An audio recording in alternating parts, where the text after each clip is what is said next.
مجھے رہزنوں سے غرض نہیں، تیری رہبری کا سوال ہے۔ اور بھائی غور فرمائے، حضرت سعید بن عامر کو گورنر بنا دیا، سیدھے سادے درویش سے آدمی تھے۔ کچھ مہینوں کے بعد حضرت عمر خود ان کے صوبے میں پہنچے، جامع مسجد میں سب لوگوں کو جمع کیا۔ جب سب لوگ جامع مسجد میں جمع ہوئے تو حضرت عمر فاروق نے فرمایا اپنے گورنر کے بارے میں بتاؤ کیسا ہے۔ یہ ہے جمہوریت۔ ادھر دیکھیں جی، میری بات پہ توجہ فرمائیں، یہ جمہوریت ہے۔ گورنر سامنے کھڑے، فرمایا بتاؤ گورنر کیسا ہے؟ تو لوگوں نے کہا 4 شکایتیں ہیں گورنر صاحب سے۔ اس کو حضرت ابن جوزی علیہ رحمہ نے نقل فرمایا، 4 شکایتیں۔ کون سی؟ کا پہلی شکایت یہ ہے کہ گورنر صاحب جب شروع میں گورنر آئے تھے تو فجر کی نماز کے بعد ہی لوگوں کی بات سننے لگتے تھے، اب نماز پڑھ کے گھر جاتے ہیں، 9-10 بجے واپس آتے ہیں۔ دوسری شکایت یہ ہے کہ ہفتے میں 1 دن ملتے نہیں۔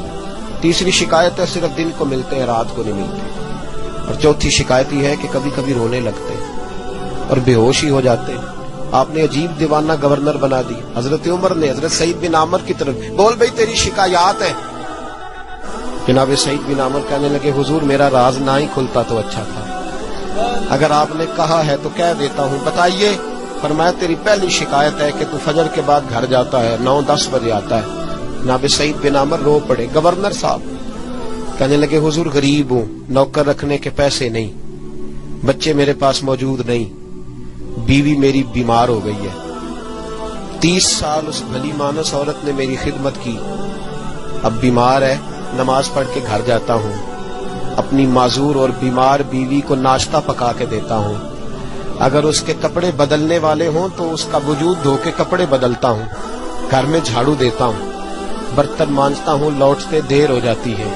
کہتے ہیں حضرت عمر پہلے جواب پہ سختہ طاری ہو گیا، کہ تیری دوسری شکایت یہ ہے کہ ہفتے میں 1 دن ملتے نہیں۔ تو سعید بن عامر عرض کرنے لگے حضور کرتا میرے پاس ایک ہی ہے، ہفتے میں 1 دن دھو کے خشک ہونے کو ڈالتا ہوں، بیوی کے کپڑے پہن کے بیٹھا رہتا ہوں، ٹھنڈ کا موسم ہے، اثر وہی ہو جاتی ہے۔ کہتے ہم لوگوں کی آنکھوں میں آنسو چمکنے لگے۔ کہا تیری تیسری شکایت یہ ہے کہ تو دن کو ملتا ہے، رات کو نہیں ملتا۔ تو رونے لگے، داڑھی ہاتھ سے پکڑ لی، کہنے لگے حضور دیکھیں کوئی بال کالا تو نہیں نا، ساری سفید ہو گئی ہے، پتہ نہیں رب کریم کب بلا لے گا۔ دن مخلوق کے لیے رکھا ہے، رات اپنے رب کے لیے رکھی ہوئی ہے۔ میں ساری رات اسے مناتا ہوں کہ مولا یہاں پردے رکھے ہیں تو وہاں بھی میرے پردے ہی رکھنا، اے اللہ یہاں تو نے وقار دیا ہے تو وہاں بھی وقار ہی دینا۔ اور کہا کبھی کبھی روتے ہو اور بے ہوشی ہو جاتے ہو؟ کہنے لگے حضور بہت پختہ عمر میں کلمہ پڑا تھا، 40 سال کا تھا جب کلمہ پڑا، جب 40 سال کے گناہ یاد آتے ہیں تو رو پڑتا ہوں، سوچتا ہوں کہ میں تو 1 ہفتے کا حساب نہیں دے سکتا، 40 سالوں کا کیسے دوں گا حضور؟ پھر مجھ سے برداشت نہیں ہوتا، پھر تڑپ جاتا ہوں۔ جب چاروں باتیں کہیں تو پھر رونے لگے، کہنے لگے حضور اب میری سزا کا بھی اعلان کر دیں، اب میرے پردے کھلے تو سزا کی بات بھی کریں۔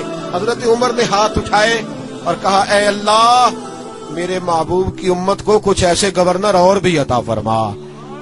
اپنے آپ کو سنواریں، اپنے آپ پہ توجہ دیں۔ بڑا ہو گیا خوابوں کی دنیا میں زندہ رہنا اور لفظوں اور جملوں کی اوٹ میں چھپ کے اپنے آپ کو مطمئن کرنا۔